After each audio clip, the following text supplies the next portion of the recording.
Donc je disais, donc le changement de salle, c'est parce que les conférences virtuelles conf, c'est 2 heures maximum, et donc voilà, ils se sont rendus compte de ça ce matin, et c'est pour ça qu'on a dû changer de salle.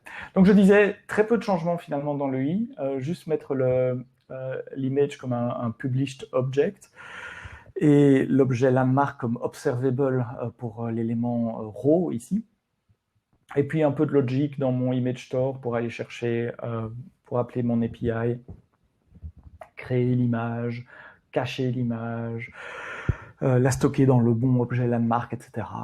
Voilà, j'appelle ça de la glue, c'est de la colle entre mon modèle d'objet et mon API. Et donc, je ne sais pas si vous aviez déjà vu ça, mais quand on lance l'application, les images apparaissent progressivement. Et celles qui n'ont pas été chargées n'ont pas encore été chargées. Normalement, il s'est arrêté à ICB ici. Si je scroll up, il pourrait... Ah non, il a tout chargé d'un coup. Donc, il a quand même chargé les quelques lignes qui n'étaient pas affichées. Oui, ça, c'est la manière dont il gère les tables. On n'a pas le contrôle là-dessus. Bien. Bon, ben, il nous reste 1 heure de workshop et 2 choses à faire. Vincent, oups, qu'est-ce qui s'est passé là? Ça ne devrait pas arriver. Vincent et Steve, j'espère que vous êtes toujours chauds. Qu'est-ce qu'il nous met là?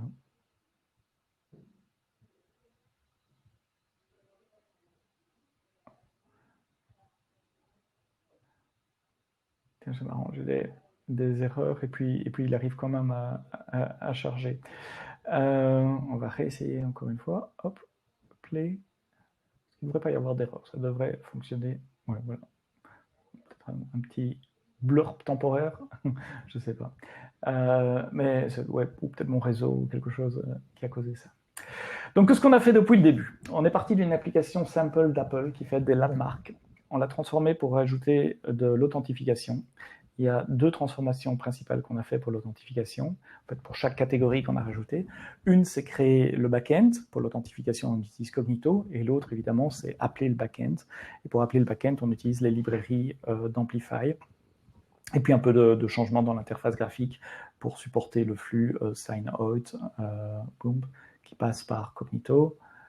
Et puis la landing page, sign in, où on passe par l'interface graphique de Cognito, l'interface web de Cognito. Et on a les flux forget password, sign in, sign up. On a vu le sign up avec le code de vérification par email, on pourrait le faire par SMS aussi, sans encoder une ligne complémentaire. Dans une deuxième étape, on a changé la manière dont cette application charge ses données. C'était hardcodé pour charger du JSON. Maintenant, on passe plutôt par un API serveur GraphQL, et on a mis les données dans une base de données DynamoDB. De nouveau, on l'a fait en 2 temps. La ligne de commande Amplify pour générer, provisionner l'infrastructure côté cloud, et puis les librairies Amplify côté client pour, en 2-3 lignes de code, aller chercher les données sur l'API. Alors 2-3 lignes de code Amplify, après il y a la glue user interface qui prend toujours un tout petit peu plus. Puis on a fait la même chose pour les images. Avec la ligne de commande Amplify, on a généré un backend basé sur S3 pour aller stocker les images de façon sécurisée, donc uniquement pour les utilisateurs qui sont authentifiés sur Cognito. Et puis on a changé le code de l'application pour aller chercher ces images sur S3. Ça, c'est pas beaucoup de lignes de code, c'est une dizaine de lignes de code. Et puis la glue user interface pour que tout ça rentre bien dans le user interface.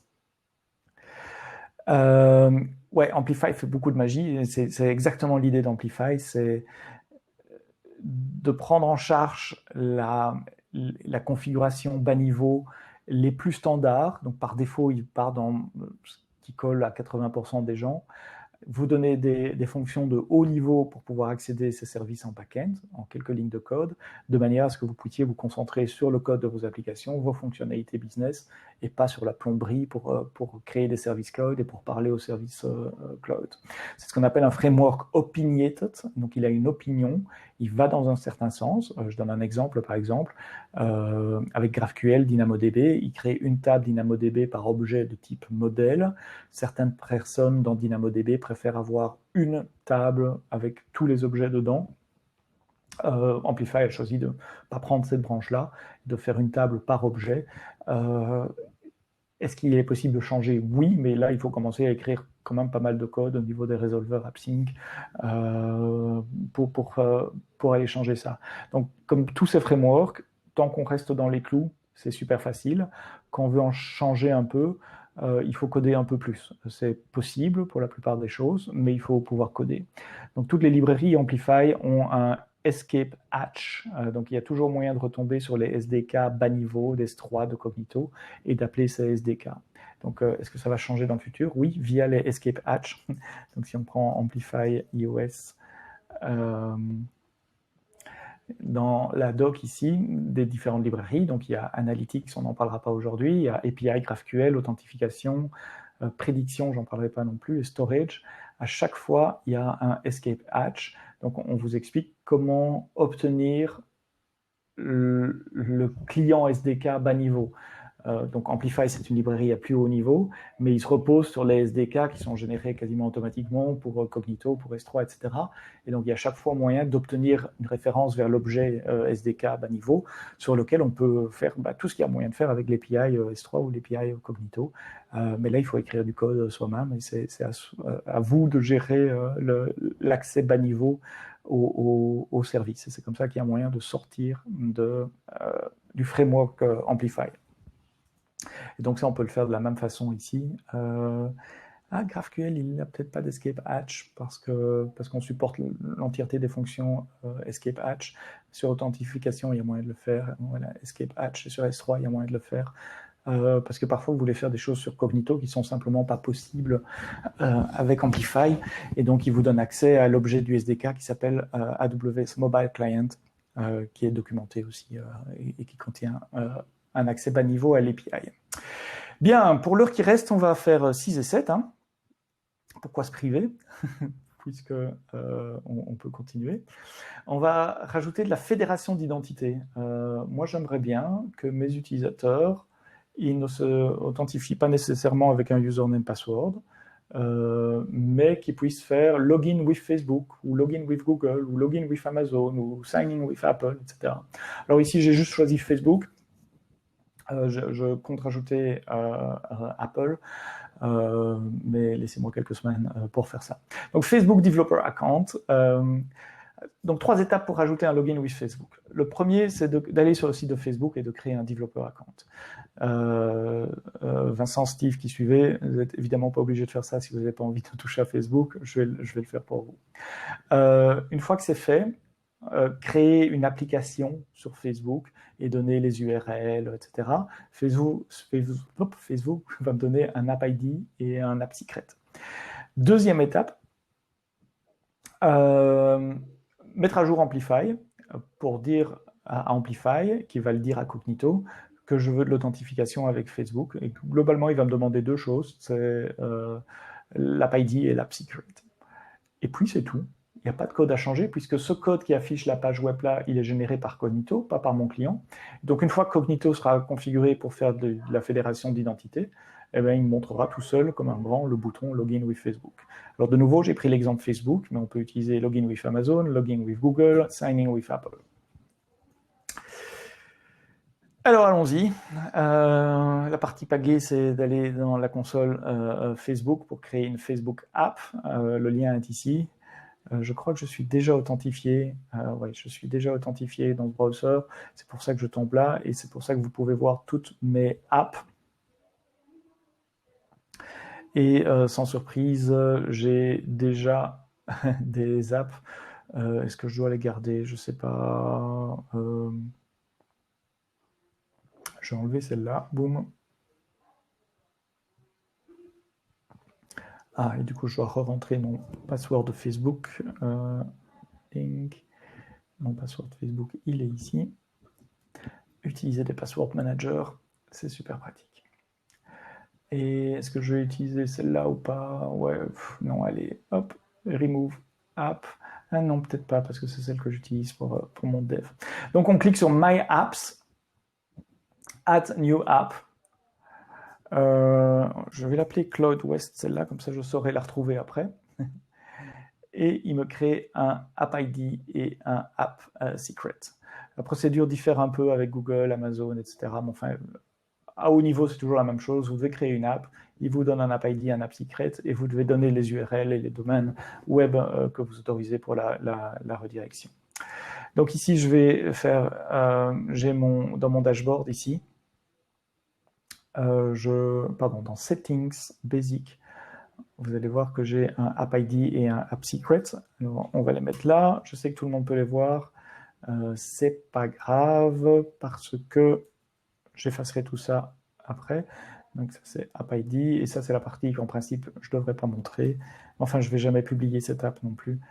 Donc je les mets là, comme ça je peux refaire un copier-coller rapide après.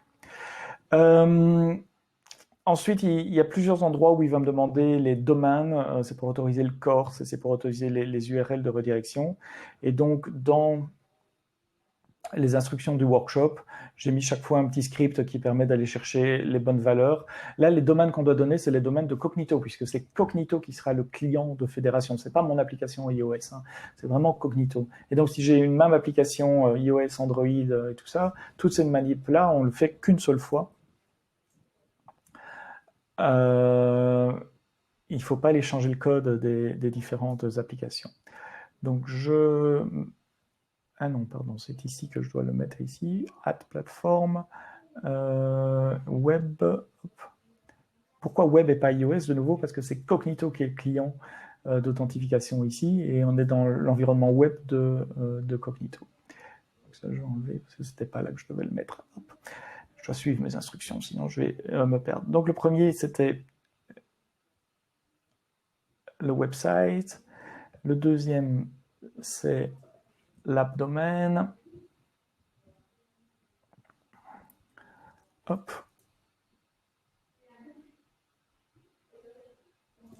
Qu'est-ce qu'il m'a mis là? Ouais.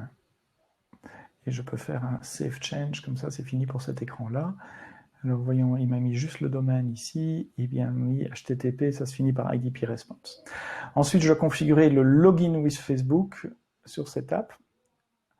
Donc je fais un setup. De nouveau, je choisis web et l'URL est la même. Donc c'est bon, normalement. Je ne dois pas aller plus loin, non, sauf qu'il ne les garde pas. Le valide au autre direct et le redirect URL to check. Donc on va aller lui mettre ces données là, simplement en copiant. Donc mes petits scripts là, à chaque fois, ils vont lire ça. Dans la WS configuration, il va extraire la bonne valeur et me le met dans le clipboard, comme ça je peux directement rajouter ici dans la console de Google, de Facebook, Save Change. Voilà, c'est à peu près tout. Hein. Donc il y a 3 endroits, il y a le valide au autre direct qui se fait dans Facebook Login, et puis dans Settings Basic, il y a le domaine à mettre dans les domaines, et l'URL du site web de réponse aussi à mettre là, et puis vous copiez App ID et App Secret parce qu'on va en avoir besoin pour configurer Cognito. Alors l'idée d'Amplify, c'est de ne jamais devoir aller configurer Cognito à la main, et donc je peux utiliser Amplify pour mettre à jour ma config de Cognito aussi. Donc je fais Amplify Update Auth. Donc cette fois-ci, on ne fait pas un add d'une nouvelle catégorie, je fais un update. Et il me propose un menu, et dans le menu, je vais aller choisir cette option, l'avant-avant-dernière, qui s'appelle Update Auth Social Provider. Souvenez-vous, quand on avait créé Auth, il nous avait déjà demandé Facebook, Google ou Amazon, et on n'avait rien sélectionné. Donc maintenant, on va sélectionner, avec la barre d'espace, Facebook. Et il va me demander juste 2 choses. Il va me demander, que j'ai perdu d'ailleurs, parce que je ne peux plus scroller là, il va me demander mon App ID, que je vais rechercher dans la console de Google, et mon App Secret, que je reprends encore une fois dans la console de Google. Et c'est tout. Il n'a rien besoin d'autre. Je peux faire mon Amplify Push.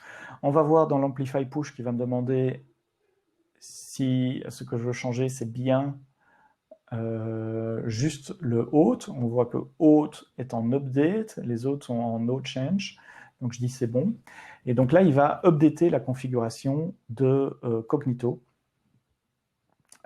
Est-ce que j'ai les droits pour aller en console dans Cognito? J'espère que oui. Manage User Pool. Ouais, donc ça c'est mon user pool. On voit pour le moment j'ai un utilisateur. Et ce qu'il va faire au fait ici dans l'onglet Fédération Identity Provider, on voit tous les Identity Providers supportés par Cognito. Donc il y en a que 3 qui sont supportés par la ligne de commande Amplify. Les autres, il faut aller les mettre dans Cognito directement, Signing with Apple, Samuel ou n'importe quoi OpenID. Et on voit qu'il a été juste rajouté ici, le Facebook App ID et le App Secret. Il a rajouté aussi les scopes. Par exemple, j'ai accès à l'email de Facebook. Voilà, c'est tout ce qu'il a rajouté. Et ça devrait se terminer là, puisque je vois que les données sont déjà là. Donc vous voyez, j'ai juste un utilisateur ici, c'est Sepsto avec l'email confirmé. Maintenant que j'ai fait ça,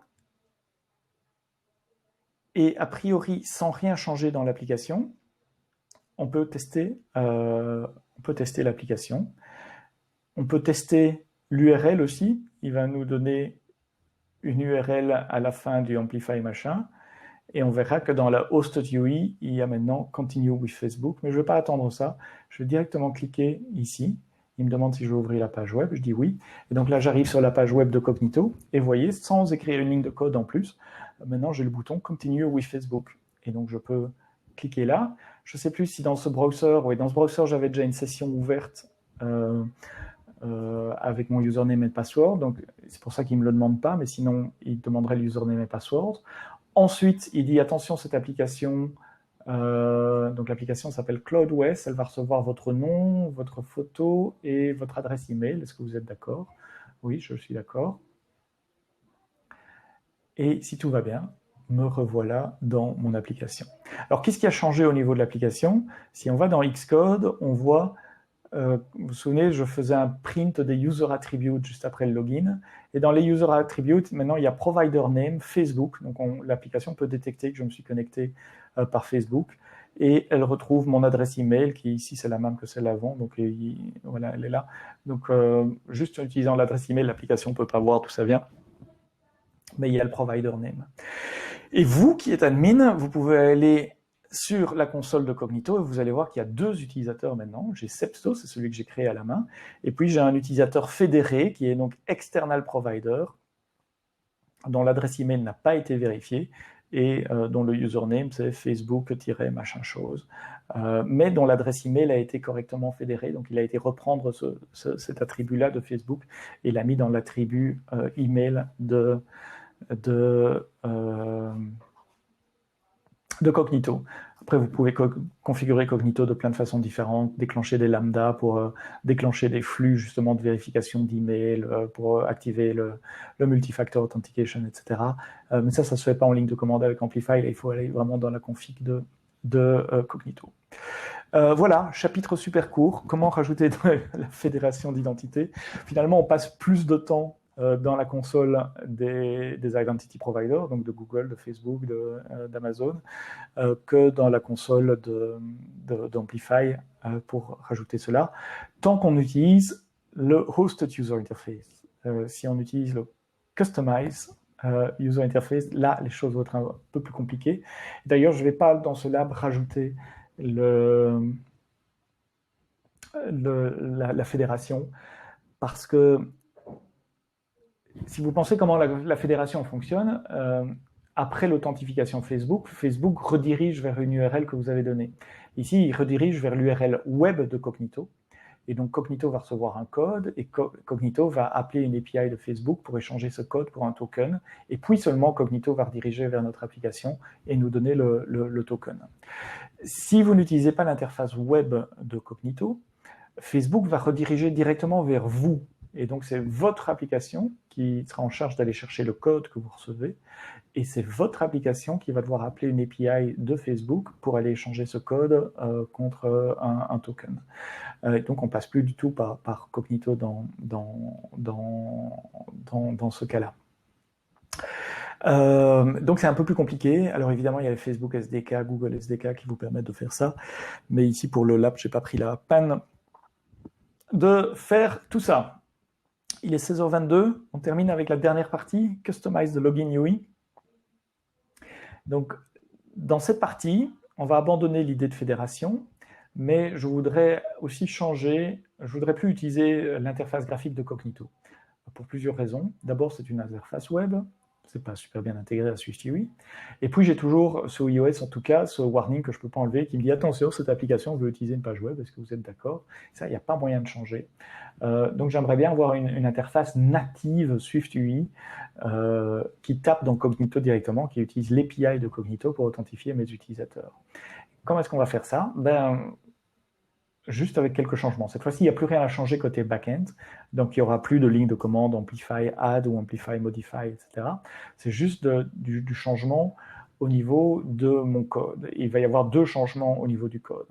Le premier, c'est de rajouter une méthode sign-in dans mon app delegate, parce que pour le moment, j'avais juste authenticate with hosted UI qui trigger le flux web, et donc je rajoute une méthode sign-in qui ne fait que appeler Amplify Auth sign-in en passant un username et un password. Donc ça, c'est une des API d'Amplify qui appelle Cognito en background pour faire un sign-in. Et donc ça se fait extrêmement simplement. D'ailleurs, je ne vais pas remplacer tout mon app delegate comme je faisais les autres fois. Je vais juste aller rajouter ce sign-in dans mon app delegate. Donc, je remontre encore une fois le sign-in.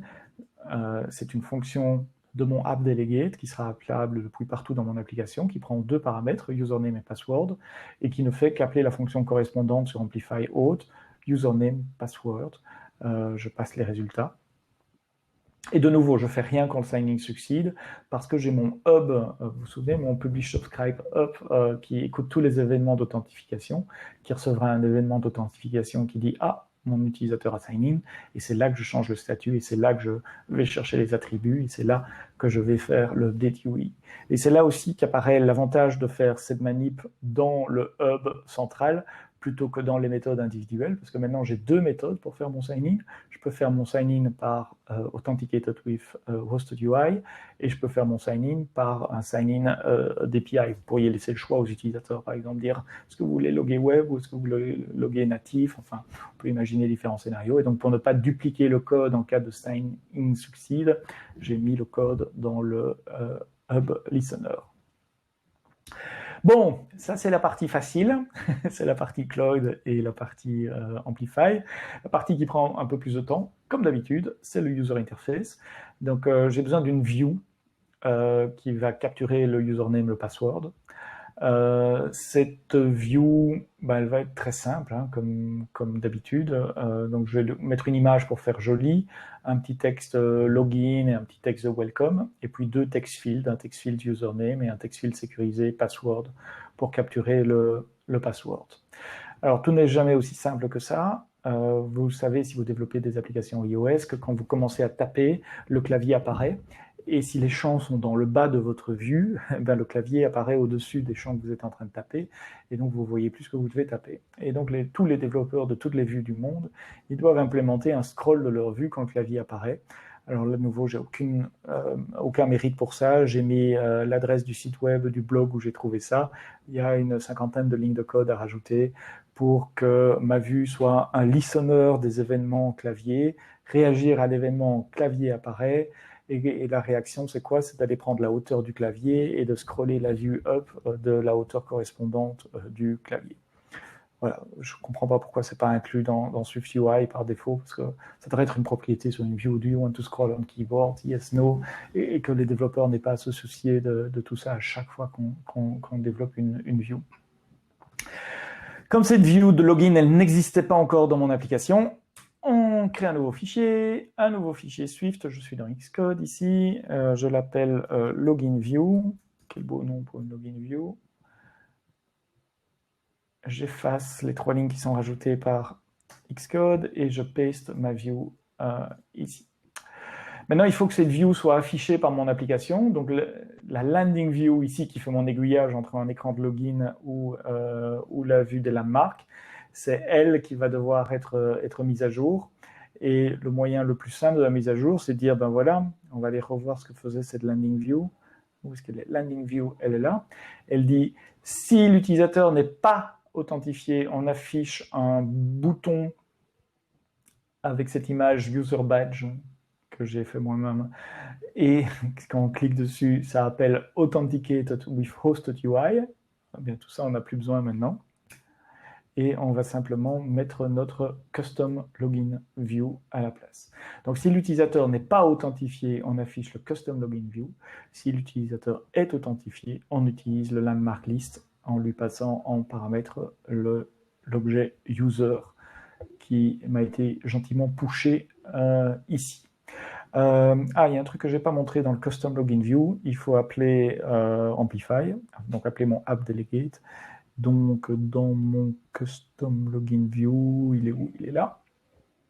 Il y a un bouton Login qui fait quoi? Qui appelle la méthode Signing sur mon App Delegate. Mon App Delegate, je vais le chercher ici quelque part. Link, il est là. Et donc, sur mon App Delegate, j'appelle Signing et je passe le contenu de mes deux champs texte, Self-Username et Self-Password.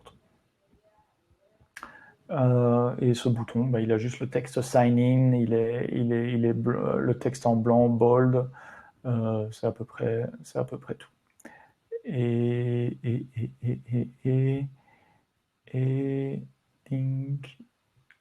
ah oui, et ce bouton, je lui mets un background green et je lui fais des bords ronds pour être un tout petit poil un peu plus joli.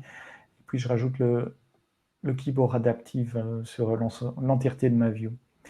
Voilà, donc de nouveau, on passe plus de temps dans la user interface que sur le cloud. J'ai effacé du code ici, j'aurais pas dû. Et on peut tester cela également. Et donc maintenant, on n'est pas authentifié.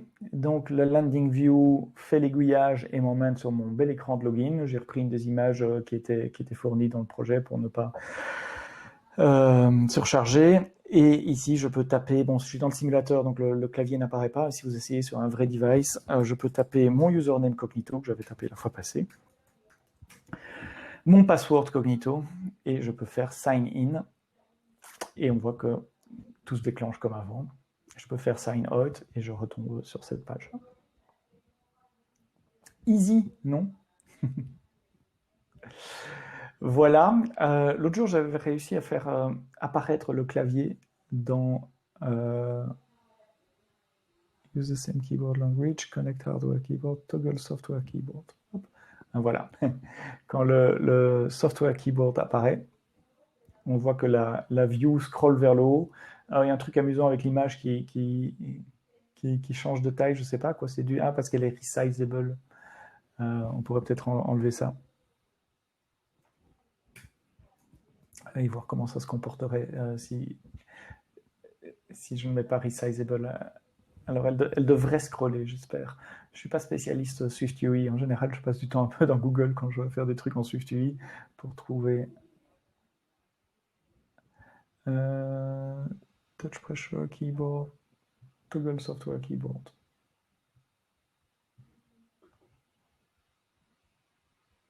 Hop. Ouais, c'est ça qui s'est passé. Elle a scrollé, mais elle scrolle au-dessus de la barre et tout, donc c'est pas parfait. À voir comment on peut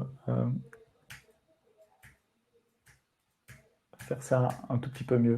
Enfin bon, ça c'est des petits points de détail de user interface. Moi je suis un cloud guy, un back-end guy.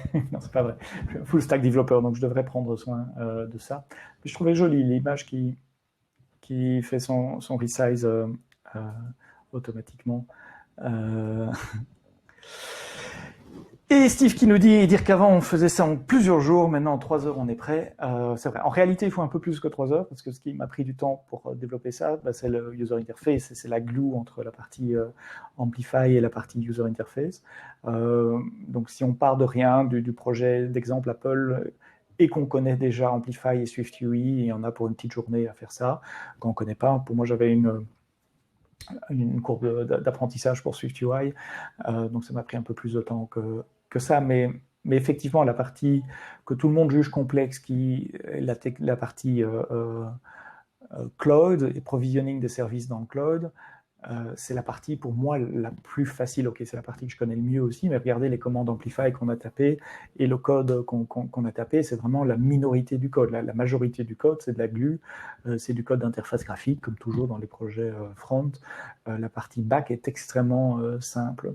L'autre avantage, je l'ai dit au début, mais je le répète, c'est qu'on est sur une infrastructure full serverless, donc il n'y a rien à mettre à jour, il n'y a rien à gérer. Il ne faut pas rebooter Cognito, ni S3. Il ne faut jamais patcher S3. C'est un exemple que je dis souvent aux clients. En 14 ans d'S3, combien de fois vous avez patché S3? Jamais.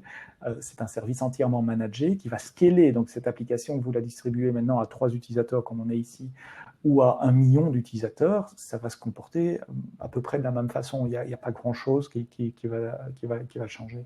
Donc votre application peut avoir plein de succès du jour au lendemain. Vous pouvez dormir confiant sur vos 2 oreilles, vous savez que le côté back-end va scaler. Cognito est gratuit jusqu'à 50 000 utilisateurs, donc on peut déjà y aller. S3, on paye au bits et au bytes de stockage, plus les databytes qui en sortent. Donc ici, effectivement, on télécharge des images, ça peut coûter un peu si on a des millions d'utilisateurs. Il faudrait peut-être passer par CloudFront, à voir comment... Amplify n'intègre pas CloudFront directement, donc à voir. Mais là, on rentre dans l'optimisation de coûts et du changement d'architecture pour contrôler les coûts, donc c'est plus le même sujet. Et AppSync à un prix raisonnable, je ne sais plus, mais c'est un prix, c'est quelques 0,0 centimes par millier ou par million de queries. Ah non, c'est pas quelques centimes, c'est 4 $ par million de queries, 4 $ par million de queries, avec un free tiers. Donc il y a moyen de jouer, tout ce qu'on a fait là tombe dans le free tiers, ça coûte absolument rien pour faire ça. Oui, Vincent, effectivement, si on ne connaît rien d'AWS, il y a une courbe d'apprentissage. Et c'est justement pour ça qu'il y a des outils comme Amplify pour essayer de le rendre plus facile à appréhender. Alors, quelques petites choses pour terminer. C'est le wrapping up. D'abord, un congrats. Si Vincent a codé en même temps que moi, bravo, parce que j'étais assez vite. Je répète que ce lab il restera après. L'URL va peut-être changer, il n'y aura peut-être plus le new. Je vais merger ça dès que les derniers petits bugs dans Amplify Lib seront corrigés et que la nouvelle version sera publiée ce soir. Je vais republier le lab sans le new. Et ce lab va rester, donc on peut le partager et le reprendre à son aise, réessayer tout ça quand on le souhaite. Ça, c'est la première chose. La deuxième chose, quand on travaille Amplify pour tester et pour jouer, on peut tout effacer également. Donc il suffit de faire Amplify Delete et ça va effacer du cloud toutes les ressources qu'on a créées. Et ici, donc je le fais absolument sans regret parce qu'il reste que 20 minutes de toute façon, donc j'aurai pas le temps de vous montrer d'autres choses. On peut pas arrêter ça. Il efface tout. Donc, il va effacer mon AppSync, il va effacer la base de données, il va effacer les buckets S3. Et donc, ça va nettoyer votre environnement. Et donc, vous ne payerez plus rien, même pas pour le stockage des images S3. Donc, c'est important, si vous partagez ce lab avec des clients, des partenaires, ou que vous le refaites, de ne pas oublier de faire un delete à la fin. Ça prend quelques minutes. Et comme je l'ai dit, tout se trouve sur GitHub. Tiens, j'ai pas mis tout doux. Ben voilà, je dois changer ce lien là. C'est pour ça que j'ai pas reçu de pull request. Mais sinon, vous allez sur le GitHub. Tiens, je vais enlever tant que je vais faire le nettoyage, je vais aller nettoyer mon app CloudWest ici aussi. Hop, remove app. Hop, ça j'ai plus besoin. Ça j'ai plus besoin. Ça j'ai plus besoin. Hop, ça j'ai plus besoin, ça j'ai plus besoin. Et donc sur mon GitHub, il y a tout le code, non seulement le code qu'on utilise dans l'app, mais aussi le code du workshop, si vous voulez faire des pull requests, ajouter des choses dans le workshop. Il y a plusieurs workshops, il y a tous les workshops mobiles qui ont été présentés à reInvent l'année dernière. Celui-ci, c'est le 304. Il y a les instructions, ça c'est le site web que vous avez vu. Et le code, c'est le code fini du workshop avec toutes les modifications avec les bons pod files. Ouais, ici, c'est encore une vieille version, c'est sur la branche master, mais sur la branche Amplify Lips. Il y aura tout ça d'ici quelques heures, enfin dès que Amplify Lips sera correct, je remettrai tout le code là-dessus. Donc Amplify iOS Workshop Mob 304. Voilà, on n'était pas nombreux, mais ça m'a permis d'aller à l'aise et en tout cas de ne pas être retardé en répondant à des questions ou autres. Oups, un tout petit peu. Merci Vincent, merci Steve pour votre présence. Je ne sais pas si d'autres étaient présents aussi. Il reste encore des conférences aujourd'hui. Je ne sais pas, je n'ai pas regardé l'agenda. En tout cas, l'agenda a été super, donc bravo aux organisateurs. C'est quelqu'un des organisateurs de CloudWest qui est dans la salle. Un grand merci à vous de m'avoir invité et pour un grand coup de chapeau pour l'agenda que vous avez assemblé. C'était un agenda top avec des super speakers sur plein de sujets différents. Je regrette de ne pas avoir pu assister à plus de conférences. N'hésitez pas à me laisser vos feedbacks sur Twitter, SEBSTO. Et moi, je serai en direct sur Twitch dans 1h30 pour un quiz de certification AWS. Bye bye.